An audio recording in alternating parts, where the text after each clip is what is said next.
Hello and welcome to another episode of the NCG Top 100s podcast. I am your regular host, Tom Irwin, and I am joined by now regular special guest, Dan Murphy. Hello again. Hello, Tom. Great to be here. Dan is making us do yet another podcast that relates to our upcoming Scottish ranking list. And by the time this is published, you will be in possession of the entire ranking 1 to 100. What we're going to do today is discuss a little bit about some of the feedback we've had from the courses we've been releasing on social media.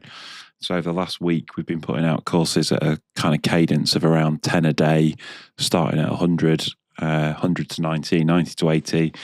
And we've been getting some interesting feedback from people who have been expressing their views on our list versus others, the merits of our list, or otherwise where they would have ranked certain courses. So we're going to have a bit of a dig into some of that feedback.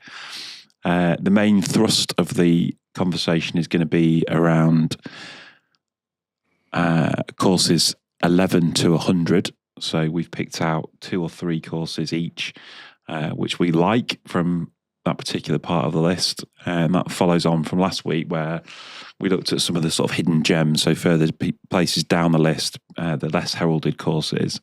And next week we're going to have a deep dive into the top 10 and talk you through our thoughts and feelings about some of the premier courses in Scotland. But this week it's the middle ground. So again, we're going to sort of follow a similar format, pick out 2 or 3 and chat you through our experiences of visiting them. But we'll start with some of the feedback we've had online so far. And there's a couple of things I think that have been themes that we ought to try and deal with. So one particular person or a few people have asked about the presence in the list of Ardfin and linked to that, the lack of presence in the list of the new courses at Cabot, so Old Petty, and the new course at Trump Aberdeen, which I think is just called The New. So just to sort of clarify for listeners, so we have ranked Ardfin and we haven't ranked the new course at Trump or Old Petty at Cabot. But we have done that by design and we haven't done that without thought. Oh. So do you want to talk us through what our logic is on those specific decisions? Yeah, which one shall I start with? Let's tackle them one by one. Start with Ardfin. Okay, so yeah, Ardfin's interesting because it's not easy to get to or get on, actually. I don't really care how easy it is to get to. Obviously, to rank a course, we need some people to have gone to play it. I personally haven't yet made it to Ardfin. Closest I've been is sailing past it on a boat coming off Isla, and you can see the fairways and the couple of flags. But that's as close as I've been myself. Over the last couple of years, several of our panel have made it. Ardfin's policy has changed quite a few times since it opened, between nobody being able to get on to groups getting on at various points. Not quite sure what the future holds for Ardfin. Sometimes it does feel like it's just basically a pretty spectacular back garden of the owner, and sometimes it feels like he wants it to be a genuine commercial entity. So for us, we've just about got enough people there to include it. Would obviously like to get more people there, but we think we've got a handle on where it should sit. Yeah, I mean, it's the sort of accessibility point is an interesting thing, isn't it? So when I was trying to respond to this particular person on Facebook about the Ardfin query, I guess the sort of logical progression of the argument, well, you shouldn't be ranking Ardfin because it's too expensive or you can't play it. Well, you can play it, it's cost an absolute fortune. And if you get into the realms of saying we're not going to consider Ardfin because it's too expensive or too inaccessible, then you all of a sudden have to draw a line, don't you? You have to sort of say, well, if it's more than £500 per head, we're not going to rank it. And that becomes really tricky. Yeah, I mean, I think personally that's a total nonsense of a way to do it. I'm interested in the golf course. I'm not interested in the policy that surrounds how you get to play it. And if somebody comes along and decides that the green fee is X one day and Y the next, the golf course is exactly the same as it was the day before. So I'm not going to beat a golf club over the head for somebody arbitrarily putting a price on it. for these lists, we just judge the golf courses. But clearly we do need to be able to get onto the golf courses to give an opinion that we think is worth giving. Yeah. I think that's the right idea, certainly in Britain and Ireland, because most golf courses are playable in some way, shape or form. I was trying to think whether there was actually anywhere in Scotland at all that you couldn't play either through a member guest or just by paying a green fee. In fact, to take that back, I don't think there's anywhere in Scotland that you can't play just by paying a green fee. I don't think there's anywhere that's like totally private in Scotland.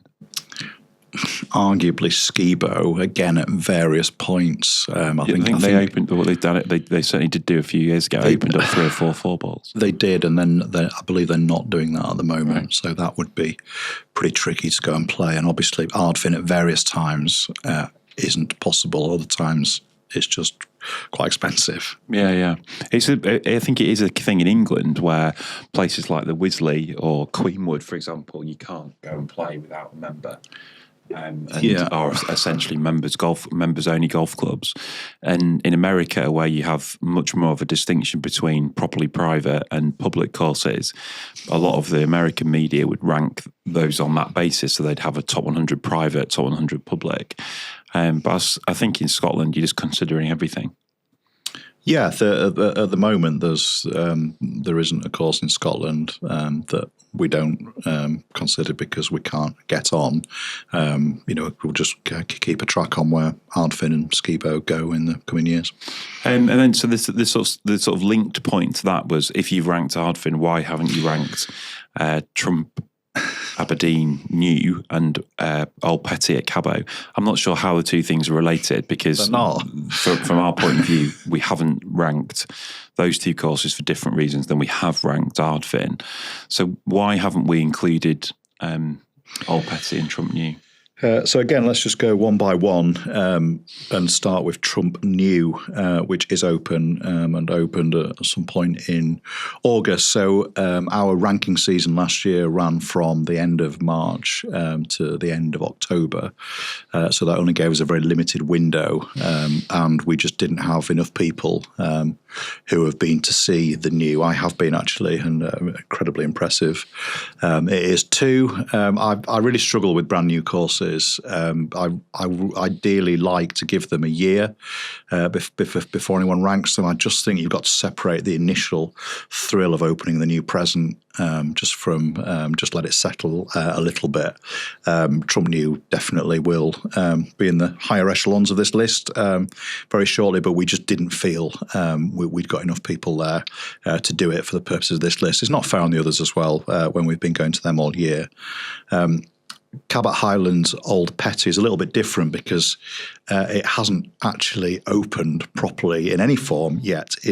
Actually, that's not true. It did open in some form. It opened briefly for preview play sometime around August last year. I think it was only open for a couple of weeks, maybe a month at the most.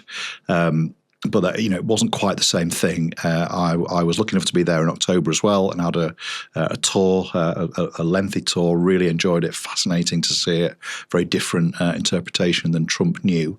But I think fair to say it's a little bit behind Trump New in terms of its readiness for play. They're working on that all winter, and the plan is that will open in the spring after Easter this coming year. So again, that is another course that's destined for the higher parts of this list. But it isn't open yet, and I don't think really in all conscience we could have rated that as part of this list when, it was never actually properly open during the period we were doing the ranking. Yeah, and I've kind of, obviously we've discussed this lots and lots over the years, and we've been to lots of new golf courses. I also think it's harsh on the venue to go in the first year it opens, because they're never quite right, are they? No. I think a sort of linked point, perhaps, to the Ardfin point is that one particular chap on Facebook is getting very triggered about what he sees as being the overrating of the, in his words, overpriced North Berwick. So he's had a couple of goes at trying to make the same point. He took sort of umbrage that Dunbar, in his opinion, is very much in the top 3 of East Coast courses, but we've ranked it at number 29, and is then trying to compare that with what he perceives to be a overinflated ranking of North Berwick, which obviously yet to come. So, spoiler alert, I imagine North Berwick will be well in our top 10. I think his point is that it's kind of a kind of an Americanized kind of thing. And obviously, I think we get a bit annoyed when Americans come over and go to North Berwick when there's a Muirfield Open, and they get very excited, don't they, about red and greens and drivable par fours and all the rest of it. So what do we say to people like that? What is our sort of view when people say, "Oh well, it's just populism," basically? Well, I think the caller makes a fair point in the sense that courses do go in and out of fashion, don't they? And there is no question that North Berwick is in fashion at the moment. The reason for that, I would say, is because we've moved on from a period where the way that a course did well in rankings was that if it was considered, a kind of PGA Tour level venue, and it had to be at least 7,000 yards, and it had to have championship tees, and it had to be an amazing test, to host an Open basically. And at the moment we're in a period, long may it last, but these things will change again. Fashions will change, where we are enjoying kind of classic old links and golden age courses for what they are. And we're not bothered that North Berwick is whatever it is, 6,600 or so from the tips. And universally, when people go to the likes of North Berwick, to Dornoch, to Prestwick, they have a great time. And that's why these courses at the moment are ranking very highly. It is true that a number of years ago, North Berwick used to come out much lower in these lists. All I would say is, not guilty, my lord. I wasn't ranking North Berwick that low, so I'm not going to try and defend that position. But it is true that North Berwick is much higher, and I do get the annoyance of that if you've known that course for 30, 40 years, because the whole point is that it hasn't changed that much, so it is quite frustrating when its position varies wildly. Yeah. There's been some chat about the old course, but I think possibly we'll get into that next week. I think the other thing, there's a couple of other things I think are worth mentioning. There's a lot of confusion about us ranking the St Olaf course at Cruden Bay in the top 100 in the 90s, and people were confusing that with us ranking Cruden Bay in the 90s and saying that was way too low. But Cruden Bay is another one that I think kind of triggers Aberdonians because it's very popular with American journalists particularly. People think it's ranked too high. But I think the 9-hole point is worth dwelling on. So there's been quite a number of people who said, what are you doing ranking 9-holers in top 100 list when there's plenty of good 18-holers to go at? I kind of like our position on this because I think a lot of golf courses would be all the better if they were 16 holes or 15 holes, and you kind of count on several fingers the amount of places where you go and think, oh, well, it's got 14 brilliant holes, but 4 weak ones. County Down would be a great example, would be the best 14-hole golf course in the world. So what is our take? What is the official stance on courses that don't have 18 holes? Yeah, we don't mind at all. We just judge the course for what it is. There's even on, you just said Royal County Down, but courses in the top 10 have often got weak holes. It's very rare you find a course without a weak hole. People say it a lot, but it's not often true.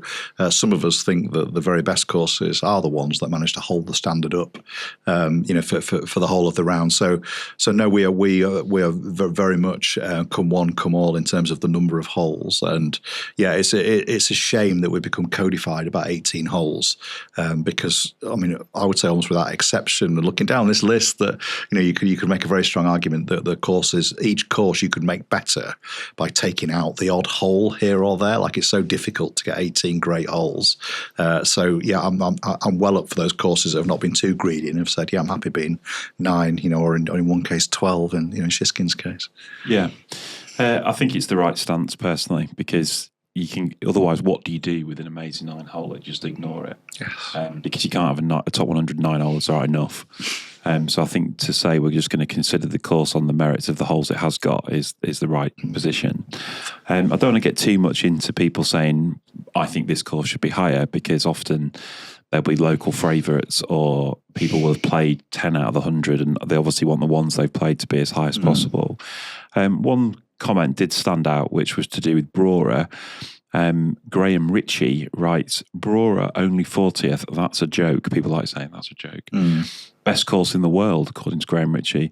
People get asked about the electric fences round the green. See through that nonsense. It's an incredible course, miles superior than Luffness, for instance, and Luffness is a decent course. So this is a good example, I think, of a place where there is this obvious thing at Brora about with electric fences around the green, although I think I read recently they're getting rid of them and getting rid of the sheep full stop. Yeah. I'm not sure that the fences particularly ever offended me. I am a big fan of Brora.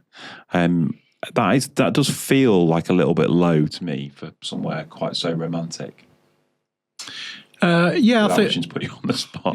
But it's fair enough. You do the list, you have to answer these things. I did felt with Brora that we'd maybe.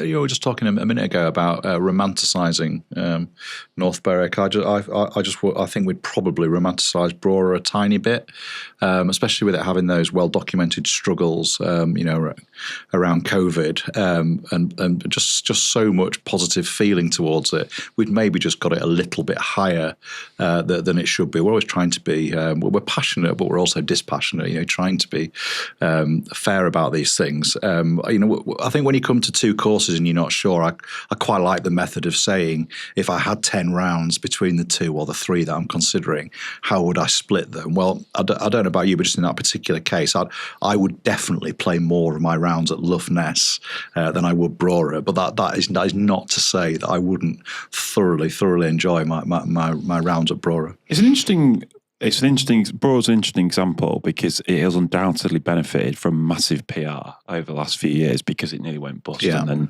there's this sort of outpouring of international affection for it, which is great. If you believe what you read, sort of saved it from ruin. We've been there loads of times. We've stayed in the apartments there that overlook it, and in fact went there for my stag do. So I don't think it's for a lack of playing. What I would say about it is I can tell you how it feels to be at Brora. I can describe the town. I can describe the apartments. I can describe the 18th hole. I can describe the first hole, I think, probably. And I can give you, I think I could give you a sense of the vibe of being there. I'm not sure I could tell you about any individual hole there, which probably tells its own story. Yeah, I think, without being unkind, that there are passages of play at Brora where the golf is fine, but is relatively basic. Yeah. And I think I don't know why we're putting it at war with Luffness, but I would say that hole by hole, Luffness is a superior golf course. Well, I don't know why the guy has raised them as two golf courses, but it is a fantastic comparison to make because the land at Luffness is like superb, isn't it? Like the turf is like fantastic. Yeah, to die for. It's a proper golfer's golf course. I would say it's got one too many kind of cross bunkers and fortress greens, or however you describe it. Yeah. But it isn't romantic. And in fact, it's kind of like almost makes a virtue of its sort of lack of romanticism. Yeah. It's like people refer to it as Gullane 4, don't they? And the other Gullane courses go over the hill and they've got amazing views, and Luffness doesn't have that. Yeah. So in many ways, it's kind of the anti-Gullane. It's the anti sort of romantic view of what Links golf course is. You can't see the sea, blah, blah, blah, blah, blah. And Brora's like the opposite. It hasn't been bunkered to protect it. It's a lovely walk along the bay with some golf holes essentially. So I think they are a good example of how people's tastes differ. So I think that you've explained that well actually, and I would agree on the various strengths and weaknesses of Brora and Luffness. So I think it is interesting. Like these things are very triggering, and I think it is worth just to wrap this section up saying that we do sort of massively appreciate these things are subjective, aren't they? Yeah, look, it's an art. I mean, if indeed it's an art, it's certainly not a science. There is no such thing as one golf course that is categorically better than another golf course. We are trying to impose some pretty arbitrary rules on what we think. But there is no way that I can argue definitively because there's no such thing. Of course, the whole fun of these lists is then arguing over them. And, just to be clear, whenever I see anybody else's list, the first thing I'm doing is I'm finding out what it is that I don't like. What have they done to one of my favourites? So, it's a completely human golfer thing to do. You don't tend to go, that's great, that's great, that's great. You find something that, perhaps that they haven't got right, and then try to make your case that way. So, no, absolutely bring it on. Yeah. And then it is also worth saying that we get accused of like commercial input into these things almost constantly, which does my absolute head in. I think if anybody actually stopped to look at the list and consider where we've ranked where versus who's got money and who hasn't got money, I can let you know that nobody, for example, is spending any advertising money on the St Olaf at Cruden Bay, as an example. And I can tell you that I'm not sure that Kilspindie have spent a single pound on marketing with us over the years. I'm not sure that Durness has ever spent a single marketing dollar in its life. And these are places that we have ranked very, very highly on our list, much more so than more commercial outlets. I hate to disappoint anybody, but we are what we are, which is a group of pretty tragic individuals who just love golf courses and are quite obsessed with trying to play as many as we can and try and work out which ones we like more than the others, and we talk about it endlessly. But that's all we are. We're no more, no less than some incredibly passionate and enthusiastic and determined people with a deep love of the game, and we just happen to think the best thing about it is discovering courses, really, and then we try and put them in some kind of order. But no, if we were trying to order a commercial list, I can assure you it would look very different to this one. Yeah. Right, so we want to talk in detail about some of our favourites of the courses that rank between 11 and 100. We did some of the courses from the bottom of the list, some of the kind of more out of the way places last week. So I think this week we will get into some more frequented golf courses, but trying to explain a little bit about why we particularly like them and why they might have appeared slightly higher on the list. I did actually enjoy our chat last week. I've been to Scotland quite a bit in the last 12 months to do a series of films, so I'll probably pick some places that I've been to recently because I feel more comfortable talking about them. Do you want to start and kick us off? Yeah, and just to explain why I've chosen the ones I've chosen. I really enjoyed last week's episode because it was nice to spend so much time talking about courses that don't always get talked about. And there's a bit more of that this week. It's just amazing how many there are. You scan through these lists and you think you've taken them in, but then when you look in detail, there are so many courses in there that you very rarely get to chat about. Like you, I'm kind of thinking about places that I've been very recently, so they're kind of fresh in my mind. But there isn't any particular reason in terms of whether their rankings change. They have in one case, and I'll explain why. Yeah, but they're just courses that I hadn't been to for a while and that I particularly enjoyed. So that's enough preamble. I'm going to start with Leven Links, which I'm delighted to say is a huge rise this year because they did have some issues in terms of their presentation, and it had got to a stage where it had to fall down the list last time, which made me very sad. I personally think that Leven is very much what Scottish golf is all about, really. It's about as simple and honest links course as you will find. It is next door to London.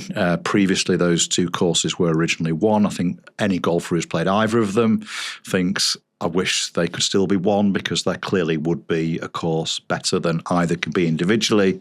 Completely played along the bottom there. But there is now a wall between them. And there is a real difference, isn't there, between the two courses. And, I stood there this year at the par 3 at the end on the front 9 looking over the wall, and London does look different. Leven is a tiny bit scruffier, I think some would say. Certainly a paler colour. I'd say it's a bit more sort of lumpy, rumpy, bumpy kind of thing. And I think London is a little bit more well-to-do as a comparison between the two. And yet, when I stood on that tee, all I thought was, I love the fact I'm at Leven, because it's just my kind of place, really. So it's you get some of the firmest, tightest fairways you will ever see. I promise you, at Leven, it's like the real deal. And the holes often look quite innocuous, and then you realise that the defence is just enough. It's just little sunken greens, or a little knob in front of a green, or a little dip, a little rise. It doesn't. It's just a bunker here and there. It's such a simple golf course, but it works. And I the lack of pretension, I absolutely love it. You just park up, you just put your shoes on, wander out. Went to the pro shop to tell them we were there, and normally pros have got quite a lot to say. This pro was great, but he was very much the golf course will speak for itself. Are you ready to go? Yes, we're ready. Crack on, lads, off you go. We were out there for about 3 hours 10 minutes, chatted to some locals. There were old people, young people. Some people sort of barely had a bag of clubs between them. Others were playing a match, and I just love the lack of fuss. Like, we never stopped moving all the way around. Done 3 hours or so later, sat on the little wall to add up our scores, and we just couldn't have had more fun. There couldn't have been less fuss. The greens were excellent. People talk about the fairways being a bit bare. I mean, I love fairways like that personally. The greens were exceptional. The greens were so true, and it was just proper links puzzles everywhere you looked. It was it was really difficult to get the ball to stop. It was breezy, so when you were then turning into the wind, it was bloody hard. There's plenty of gorse there. There's some bunkering. It's just ace links golf. Just came off it thinking I want to do it again. Yeah. It is an amazing spot, and the sort of uniqueness of those two clubs that kind of sit side by side is something in itself. And I think it is worth dwelling on the sort of Fife golf element of things. So I think you would describe Leven as being in the east nuke of Fife. I think it's kind of on the bottom rail, isn't it, as the county sort of goes out into the North Sea. It's not alone in terms of quality of golf on that particular stretch of Fife. There's a course called Longhorn, which I'm not sure you've been to. I've been to Kinghorn, you mean? Kinghorn, sorry, just before you get to the London Leven kind of stretch, which again sort of affords amazing views and is incredible turf over that firth. You then go a bit further along and you're into Crail, and the two courses there. Just looking at the green fees for Leven, you can play there for £85 in the spring midweek and £125 in the summer, and weekend golf in the spring of £90. So for around £100, you can get out onto one of the sort of giants of Fife golf. And I think that is worth saying, because if you look at some of the comments that we're getting on Facebook, and certainly I know this from trying to organise tour events, once you get into the big trophy venues of places like Dunbarney and Kingsbarns, which are only round the corner, they are fortunes in comparison. Like, you're talking £400-500 for a game of golf. So for a kind of quarter of the money, you can get out and have an authentic Scottish links experience. Without a lot of the things that go with it. You're not going to get given a free bag of teas on the first tee. You're not going to be offered a four caddy, etc., etc. But I think in this debate about value and this debate about the cost of golf, particularly in Scotland, I think, or particularly around open venues and in American hotspots, you don't have to go too far down these lists to find some real value. Yeah, exactly. So, Leven's come in at... can I disclose? I think I can. I say it's coming at 48, so it's like halfway down the list. And yet there it is, one of the best 50 courses in Scotland. A lot of people will never have considered it. Obviously, lots of people will as well. I'm not claiming to have invented it, but lots of people won't have been. Lots of people will go to St Andrews, but won't find their way down to Leven, which is whatever it is, 15 miles around the coast. And yet, there's a great links course there that does everything you'd want it to do, and it's it's under £100. So how good's that? Yeah, I've seen got sort of memories of people like Adam Scott and Jeff Ogilvie going and playing there ahead of like St Andrews Opens and stuff to try and get a bit of a taste for it. Yeah, and they will have done. Yeah, and certainly back in the day, they used to have final qualifying at London, didn't they? Yeah, I think that's a good place to start. I think we should stay in Fife for want of fear of repeating ourselves later on. So I went and filmed a 48 hours in this summer. in the Kingdom of Fife. And we tried to go to some places that weren't the old course, basically. We deliberately avoided the town of St Andrews. And I mean, we're not kind of breaking any secrets here, are we? But I mean, there is just a ridiculous amount of golf. So if you're going to Fife, you don't have to leave St Andrews to be able to play 7, 8, 9 golf courses that you could get to comfortably in an Uber. So on our trip, we went to Kingsbarns, we went to Ely, we went to Dumbarnie, and we also went to Ladybank, which is the course I'm going to talk about now. And it was an amazing sort of spread of places to go. Obviously, Kingsbarns and Dumbarnie are two of the newer courses in Fife. Dumbarnie's very new. Kingsbarns is kind of made itself a kind of must visit, I think, for Americans. It's like unbelievably picturesque place where almost every hole sort of points at the sea. Very sort of comfortable golf. You almost kind of feel like you're temping bowling with the buffers up because it's kind of helping you round. I think that of those 4 courses, I have to say that Ely's like one of my all-time favourites. It's just such an incredible spot in the best Scottish traditions of a course that is kind of enveloped by the town and kind of gently slopes down to the estuary. Gives you a chance on loads and loads of holes. You can make some birdies, like just a unbelievably solid clubhouse, loads and loads of quirk with the periscope on the first tee. Just a great place to play golf. I've chosen Ladybank because I think maybe it's an antidote to some of this stuff. You can play it on our Top 100 tour this coming year. We've been there for several years, and it is worth saying that listeners to this podcast can benefit from a discount on our Top 100 tour if you just go onto our site, ncgstop100tour.com, and quote podcast 10. You'll get a discount of 10% on any of your entries. Well worth doing because they're already good value. But we go back to Ladybank year after year because we think we're offering our customers something different. And I think that's why it's worth raising here. So we talk loads, don't we, about the links courses in Scotland, and we touched on last week about how Scotland actually, I think, offers a ton of really high quality inland venues. And Ladybank has to be worth mentioning. So it kind of fits into trips, I think, to Fife because it's kind of like on the way in. So if you're building a trip to St Andrews or around that area, then Ladybank makes a brilliant kind of entry point or exit point for you because you're kind of out of the town and you're on your way back south. It's also a totally different experience, and I would say that from my own personal view, we went there on the last day last summer. And you've gone from Dumbarnie, Ely, Ladybank, and these places all ask you to open your shoulders. Like touched on the fact that Kingsbarns kind of helps you round. Dumbarnie's obviously very similar. Ely's very similar. So you can get your driver out, you can give it a whack for fear of not losing your ball. You're certainly not going to get lost in any trees at any of those places. So it's a very sort of freeing experience to go to those golf courses. They've all got huge greens. So the questions that you're being asked at courses like Dumbarnie and Ladybank and Ely are very different. It's often to do with lots of lag putting and making sure you're capitalising on the downwind holes and cashing in your birdies when you get the opportunity.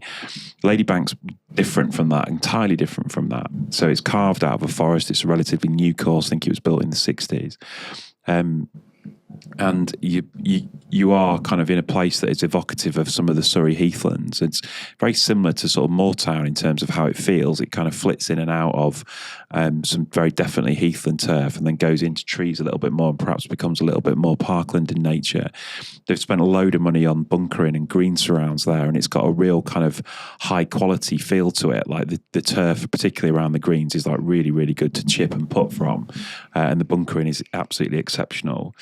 But you have to kind of put your driver away, and it's like really quite hard to get in your head when you've spent 3 days sort of braying driver a long way downwind and trying to get as close to the holes as possible. There's loads of dog legs at Ladybank where you have to kind of think about how you're going to play a hole strategically and leave yourself on the correct side. And the first couple particularly are very sort of claustrophobic. So that kind of step change is really quite a thing. It's very definitely a members club. So a lot of the places that we're talking about here, they even close in the winter. So they're kind of unashamedly pointing at that American market. So this is another place where you can play for relatively inexpensively in comparison to some of these giants that we're talking about. But I do think it adds something to your trip because of that variety that it's offering. And you have to get your head around the fact that you're in Fife and you're playing inland. But once you've done that, it's a really high quality golf experience. And they've got a tremendous pro there called Sandy, who's got some really, really good stories about Nicholas and Sevi playing a challenge match there. So they botched up a tee time on the old course, so they couldn't get on. So they had to come play at Ladybank at the last minute and played against each other. And there's like these photos where there's just like hundreds and hundreds of people. They had a junior open on the same day. So Nicholas presented the winner of the junior open with his trophy, which is like just crackers, isn't it? This is like them turning up at like a very, very kind of work-a-day sort of run-of-the-mill club. Nicholas shot 74, which probably tells you all you need to know about it. Yeah. So I don't imagine he'll be back anytime soon, but it's a fantastic story and the pictures just are absolutely amazing. So I think that is somewhere that I would encourage people to put on their list if they're visiting Fife. Yeah, isn't it amazing that when you go into Fife, all you're thinking of is links golf and the seaside. And I've been to Ladybank quite a few times as the last stop on a trip, and having been beaten up and tried and failed to control your ball in the wind. It's absolutely lovely to be back at Ladybank, shielded by those pines and firs and what have you. And then, of course, there's just a bit more give in the ground, isn't there, than you've had by the seaside. It's a very, very classic golf course, isn't it? Real pleasure. Yeah. Where are you going to take us next? So this is somewhere that's not exactly unknown, but you don't always talk about it that often, which is Gullane. I played number 1 in July this year, and it was quite a few years since I'd last been there, and thought it was worth dwelling on. So that for my money, the turf at Gullane, probably along with Muirfield, is the best golfing turf I've ever been lucky enough to. I talk about turf a lot. I just think it's the purest. It's firm. It's got life in it. It's interesting that you've drawn those comparisons, because I think I think of Muirfield as being sort of hard, like the ground being hard, like dusty and like fescue-y, whereas I think of the turf at Gullane as being almost slightly more moorlandy, like more spring in it, as you say, right. A bit greener.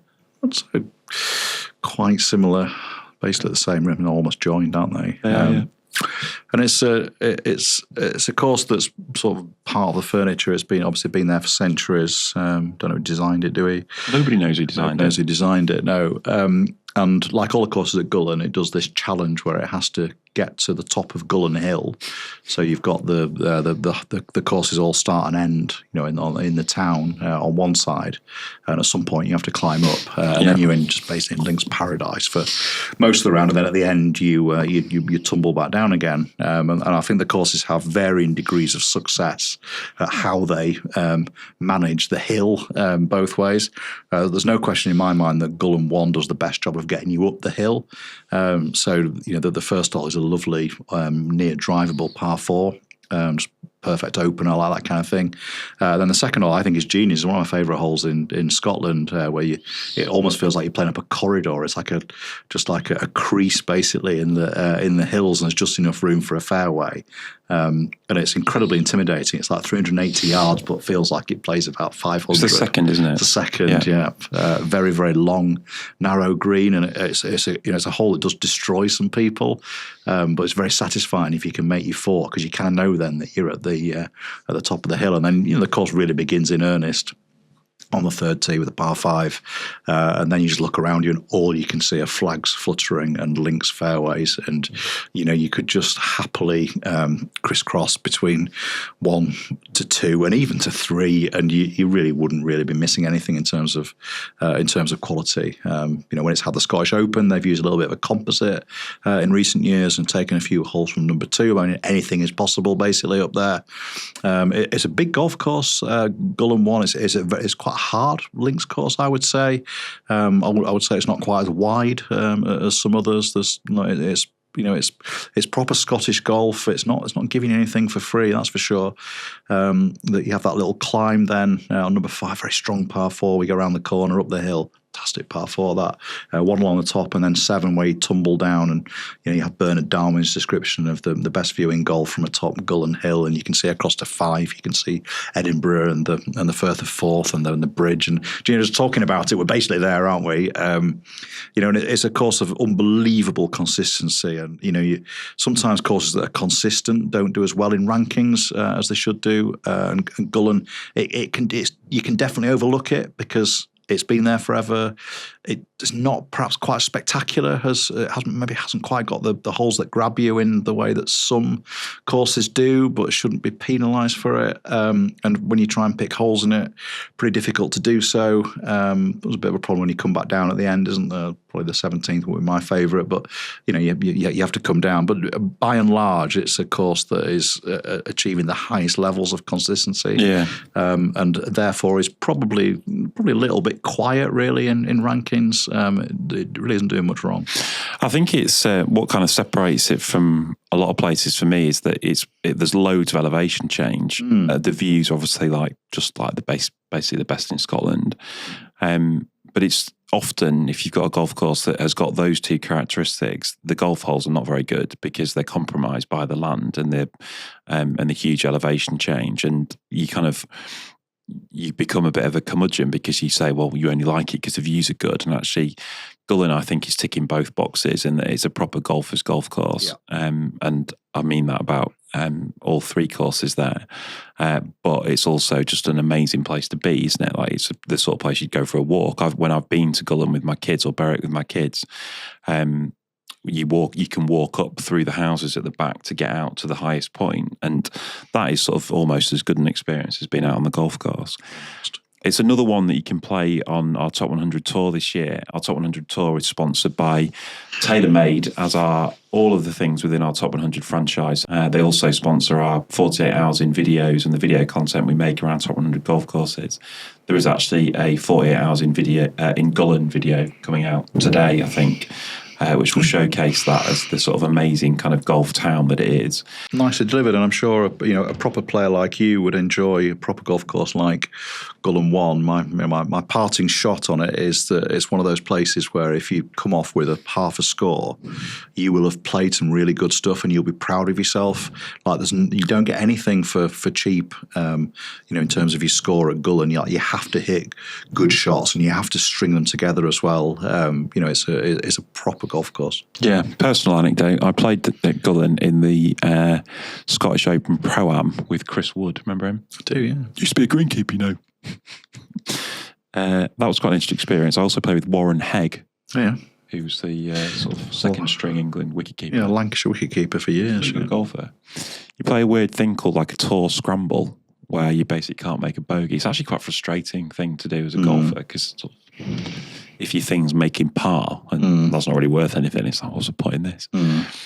It was the year when the tent blew away, if you remember that. I do, yeah. And I also, on that trip, I had to go and watch England play Croatia in the semi-final of the Euros, I think, wasn't it? When we took the lead through a Luke Shaw goal early on, and then we ended up losing 2-1. And there was much debate about where to watch this England game. Obviously, we're in Scotland. There's some people watching in the Players' Lounge at the Scottish Open. Didn't feel like you could sort of be swearing at TVs in a Players' Lounge. Didn't do that. Some chat about going back into Edinburgh to watch it. And I did, in fact, settle on watching a pub in North Berwick. Found a random English guy who I went with. Won't be doing that again. No. Won't be doing that again. No. Watching England play football in Scotland is not a pleasant experience. Like, really surreal when literally the whole pub went up when Croatia scored. At least 2 people in Croatia tops. It was the World Cup, wasn't it? Because the Croatia lost in the final to France, didn't they? Yeah, that's right. Yeah, it was World Cup, yeah. Yeah. So there you go. I'm a big fan of Gullane, and that video is well worth a watch. I didn't go on the trip, so Mike's in it on his own, and he's just got these like amazing late summer days to film on. So beautiful, absolutely beautiful. Right, my go? Yeah. Yes. So also, in the interest of filming 48 hours in video, I was over in Ayrshire in the spring of last year, early summer of last year. I think we were in there in May. And we genuinely did this trip in 48 hours. In fact, I think I was away from home for actually less than 48 hours. I watched a cricket match in Berwick and Elmet on a Monday night, left there at whatever time cricket finishes, so like 9 o'clock, and then went up and stayed in the lodges at Dundonald, played Dundonald, played Prestwick, played Troon, and played Western Gailes. And I was back in time for football training on Wednesday night, which starts at 7. Wow. Quite impressive, isn't it? Very impressive, yeah. So we did that, and the course I'm going to select is Western Gailes. We had a corporate golf day there around the Troon Open. So I've been there both of the last 2 summers. Probably been there 6 or 7 times in total. And goodness me, I've got a lot of affection for it. So it's a bonkers patch of land. It is also worth saying, actually, that one of the things we seem to get grief for on Facebook is not considering Ayrshire, which I just find remarkable. We definitely consider Ayrshire. We do. And I think one of the things that you sense when you go there is there is just so much golf. Like, it is ridiculous the amount of golf courses there are in that patch of land. So where Western is trapped between Gailes Links and Dundonald, and the 3 courses basically border each other. Barassi, alongside Dundonald. So there must be 4, I think there's 4 courses, so goodness knows how many acres of land, where you can basically just walk from one to the other. So it's a crackers spot to be. And those courses are all different things. Like, they are obviously all of varying quality. Gailes Links is Glasgow Gailes, so it's kind of linked to a course in Glasgow, and it's got a kind of shared membership with people coming out of the city. Western Gailes is very definitely old money, and it's impossible to sort of think of that Ayrshire coast without the railway playing a part in. So the railway dissects Dundonald and Western Gailes, and Western is in loads of ways where it is because of the rail links from Glasgow. So it's kind of heritages, financiers and accountants and lawyers and the moneyed people of Glasgow coming out to take their golf on that coast, as is the way with a lot of the very best traditional clubs. I always enjoy the drive in. You kind of leaving that drive into Troon and that road that links Ayr, and that is very kind of, it's very sort of commuter's road, isn't it? It's like an A road that probably ought to be a dual carriageway, but it's not quite. So there's always like a few too many cars. It's quite a stressful experience. You're driving past a lot of kind of one-stop shops, and it's not screaming glamour at you, is it? No. And you take the turn down past the Gailes Hotel. And then you sort of follow what is a much more fit for purpose golf road down there, and then you take a left, cross the railway, and it's like you've entered an entire other world of people and things, and it's just an entirely different experience. And I think you can't talk about Western Gailes without talking about the clubhouse, because it is the sort of environment that just demands proper behaviour. Like, if I think of loads and loads of golf clubs that you go to, they've got those awful laminate things on tables with like a picture of a person saying what you can and can't wear, and signs up saying no mobile phones or no shoes in the clubhouse or whatever else. When you go to Western Gailes, there's no need for a sign, because it just smells like you have to behave proper.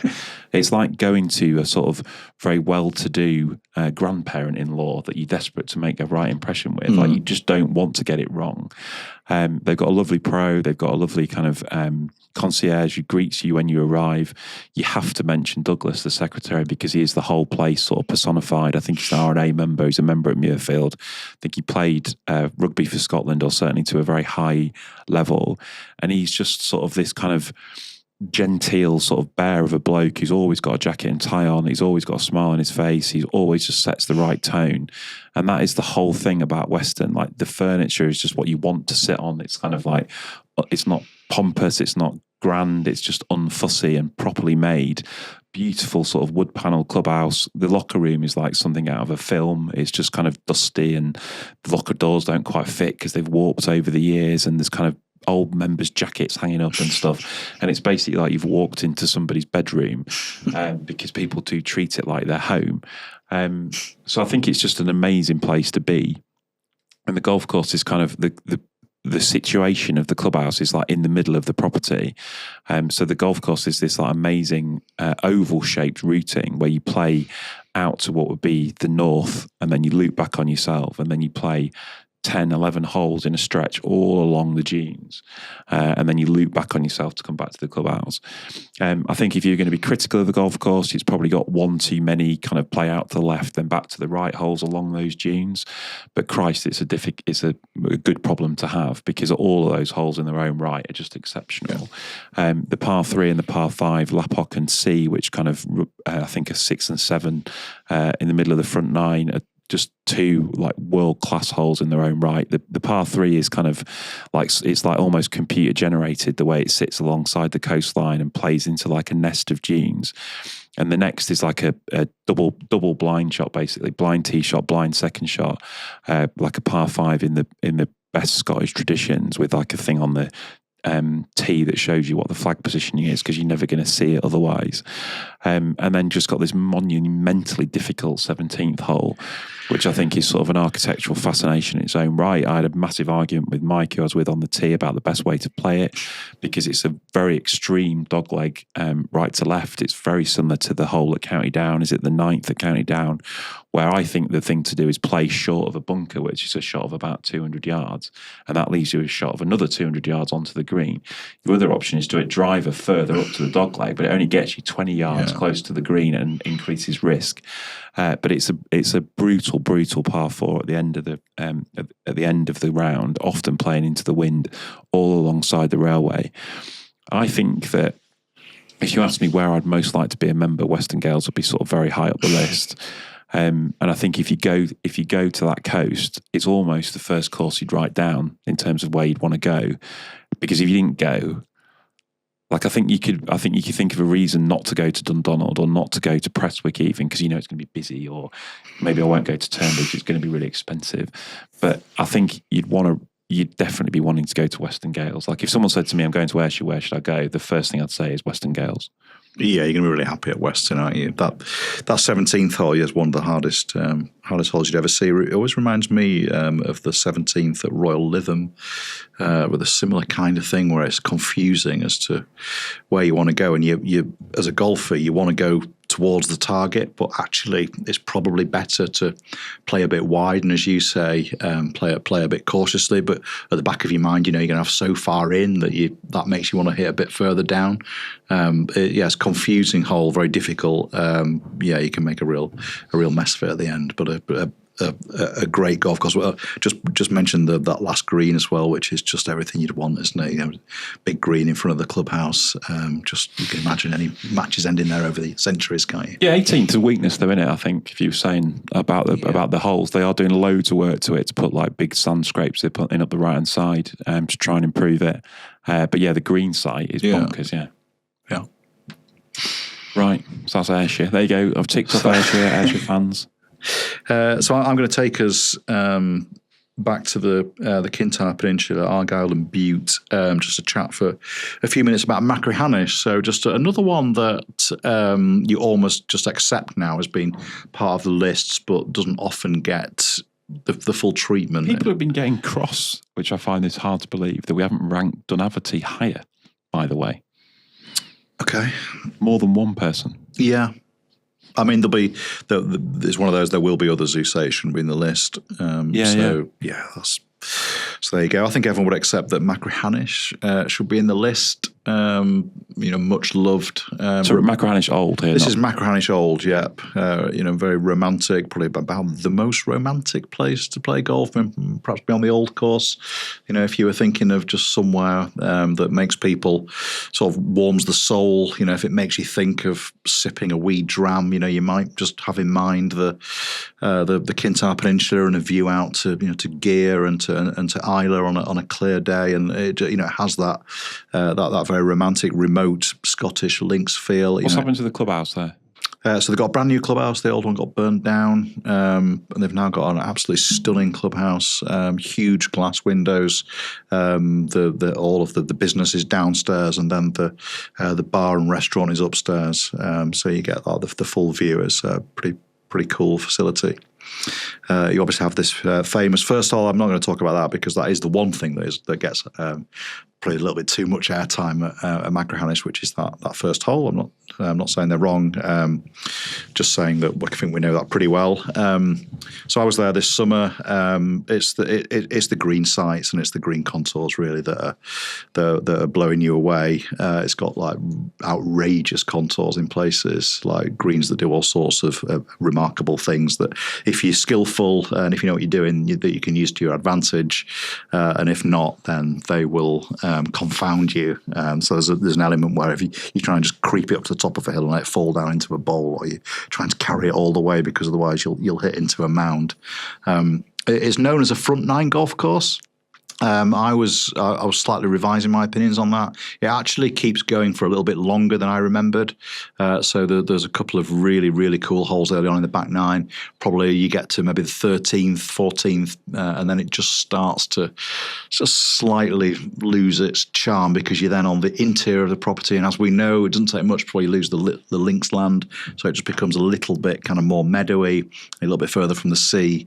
So that the last few holes, not quite of the standard if you've been ultra picky. Is it a sort of hinge type of routing where you kind of go out and then fiddle about a bit at the bottom and then end in land?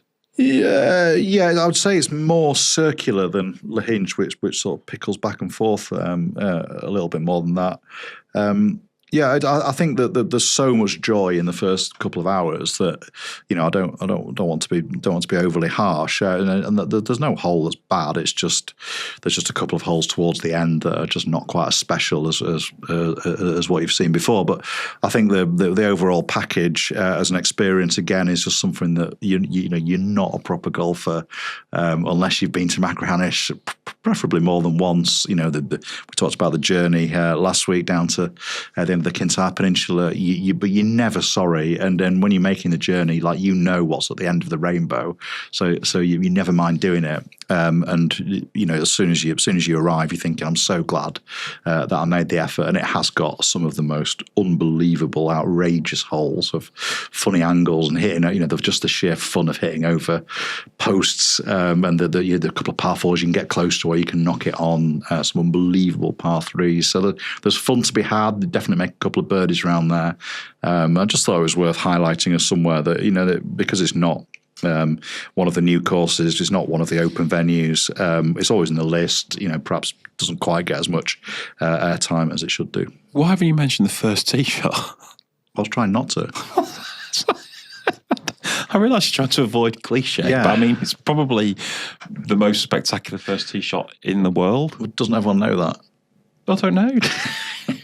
I know that if you put a clip of it on Instagram, it'll instantly get 200 likes. Yeah. Are you allowed to play off the very back tee? So just to explain, the first tee shot at Machrihanish is kind of over the Half Moon Bay. So directly to your left or directly in front of you, you have the beach and the kind of lapping ocean. And there are various, obviously, tee sites, and the further back you go in terms of tee ground, the more sea you have to hit over. And you're making a decision in terms of your strategy on that tee shot of how far right you're going to aim, which is going to make your second shot harder. So it is a beautiful tee shot, but it's also pretty good, like strategic golf tee shot, isn't it? Yeah, the cool thing is that there is a decision for golfers of all abilities because the carry, if you just go the very safe route, is about 50 yards. Yeah. And you really can point yourself in a very different direction and convince yourself that's a good way of playing it. And obviously, if you go to, it's quite easy actually, in my experience, to be too safe on it, and then you just end up sort of somewhere on the 18th fairway, and you can't really see where the rest of the hole is, and you kind of feel like you haven't got any closer to it. So it's very clever like that. It's not just a thrilling shot for the expert golfer. It's actually thrilling for golfers of all levels, and obviously you're desperate to take it on, but it's your first shot, so you're kind of a bit defensive. In my experience, you end up just leaving the face open and sort of slapping onto the 18th, and then realising you've got 312 in for your second. Is the sea out of bounds or not? No, you can just play on. Probably your biggest problem is if there are people on the beach. Right. So it should be. Yeah. So we've got, we're doing tour events there this summer at the three courses, so Dunavity, Mackhold and Macdunes. I've got a call tomorrow with the people who run the Kintyre Express. Oh, that's exciting, isn't it? Remember that? I do remember that. What a way to travel that is. Well, for a while, we were like on first name terms with the guy who had it, and I can't now remember his name. I want to call him Dougie, but I think that's the name of the cab company in Tadcaster. Oh, God. What's he called, that bloke? Oh, now you're asking. Anne was his wife. Goodness, what was he called? Well, anyway, we must have been on that boat like 3 times, 4 times. Yeah. Like far too many times. Yeah.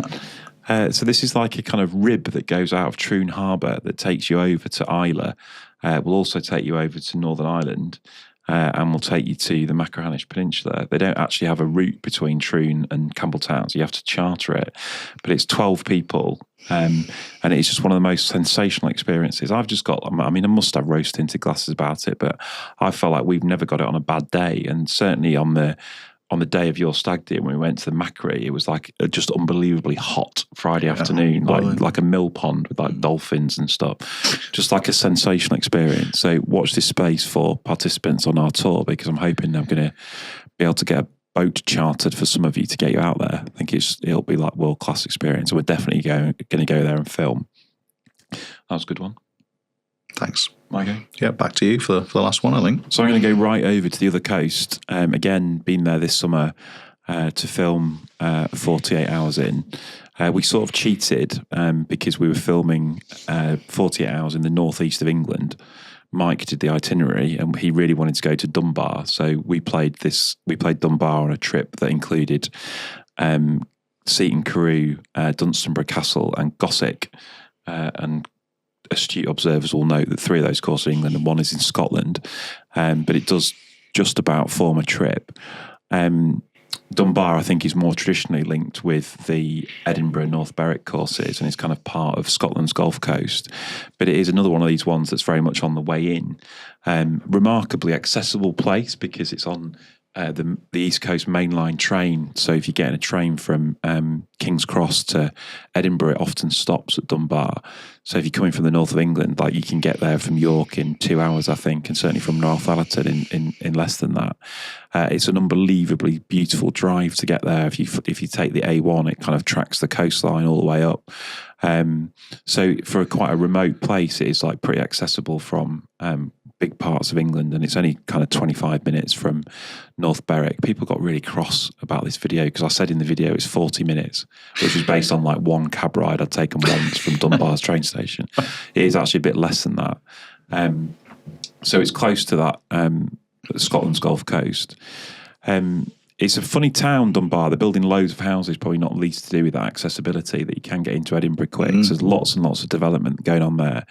And the golf course is going through something of a renovation. So they're building a new clubhouse on the hill, which will be aside what is currently the second tee, and doing away with the existing clubhouse, which I think is a massive shame because it's another one of these places that is in the absolute best traditions of old school clubhouses. It's got kind of Brancaster vibes where when you sat in the bar, like you're surrounded by lockers because the room's got about 5 different purposes, and brilliant sort of picture frame windows looking out over the sea, and just sort of cottagey and kind of like very sort of homely kind of thing. We were there at kind of at daybreak, as we are on these trips, so we're kind of there before anybody was on the property with any car in the car park. And like what a privilege it was. So I think at my most romantic this summer, because we did a lot of these trips and a lot of places we've been to before. So I spent a lot of time sort of contemplating the past, I guess, whilst kind of revisiting old stomping grounds.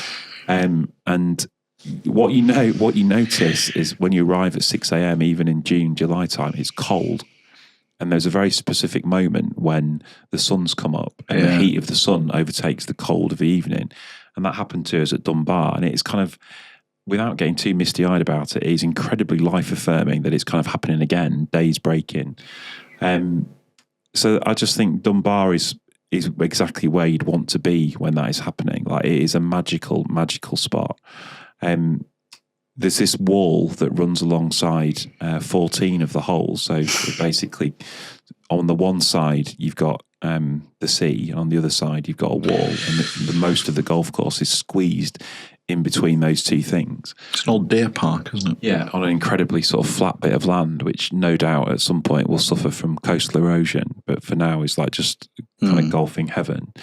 It's a very peculiar start because you start inland of this wall. And I think every golfer in the world must have the same conversation in that car park where you think, probably just not bother with those two. And then you look at the scorecard and actually it's 2 5s and a 3. So then you're sort of very happy to go and start on a pair of par 5s. Yeah. I'd advise you don't do what I did this summer, which is hit an absolutely monumental drive down the first, leaving yourself a short iron in and then fat it in the burn that runs in front of the green and start with a 6. So you play those 2 holes. The third is a downhill par 3, which points directly towards the sea, which I've never liked before, but God, it's a good spot to be sat as the sun's coming up, and then you go through a hole in this kind of 200-year-old wall, and then you're just off. And I just think that you would struggle to have a better experience because you can literally smell the sea from every hole. It's just this pan-flat bit of land, which is like so sympathetically bunkered, it's silly. Like there's like maybe 1 on every hole, but they're always just in the right spot. There's a split fairway on the 6th and 16th with 1 centerline bunker that kind of splits the 2 fairways, but it's a double fairway. So you've got all these kind of classic kind of links twirls. You then play some holes that skirt very closely to the wall, and the wall becomes a hazard, and then you get out to an old fisherman's bothy, which is, again, just sort of somewhere to hide from the elements. They've resisted the temptation to turn it into a halfway house. It's just got a bench and a very old stone building. And then the far end of the golf course, I think you're already having a nice time. You've already birdied the first 2, and you're now on this kind of like unbelievably special of land. And then it goes up a notch somehow. In the holes at the end, there's elevation change. There's probably more going on in terms of hazards. You play over the ridge of a hill. There's a par 3 at the bottom, which has got a house kind of like literally in the hole. And then you play 2 monumentally difficult holes back the other way. So somehow, from already being a sort of very spiritual place to be, all of a sudden kind of adds something at the far end. And then you play back towards the town. And then you go back the other side of that wall to play the last hole. I think it's... I think at some point it'll like shoot up rankings, because I think people talk about the kind of Americanization, the romanticization of North Berwick. I don't see really how Dunbar's too far removed from that in terms of what it's offering you. Like you wanting to feel like you're away, aren't you, on these trips? You wanting to feel like you're having an adventure, and there's nothing more adventurous than playing golf that close to the ocean for so long. When we arrived back, there were more people there, and there were like people with power caddies and white belts, and there were big groups of people going out, and we'd done all of our golf before them, and I don't know, it just sort of felt really privileged. Yeah, I think you can argue about the opening and the finish, but for me, that when you walk through that little gap in the wall, don't you, to play number 4, and as you say, you were literally on the beach. You can smell it. You can see the rocks, hear the waves. I can't think of many places better for that stretch between 4 and 17, isn't it? When you then go back to play the last on the where you feel like you're back in land again. Just for so long, and on and on and on. Yeah, it's some stretch of golf, isn't it? You're just right there on sea level, aren't you? It's so good. Yeah, and it's a bit cheaper than the others, and all the rest of it. So yeah, Sonny Dunny. It's got some amazing famous members as well. So your man Huggins a member, isn't he? Oh, he is. Yeah. Is he famous? I suppose he is. Yeah. Famous if you're into golf journalism. Yeah, definitely. Yeah. Is that it?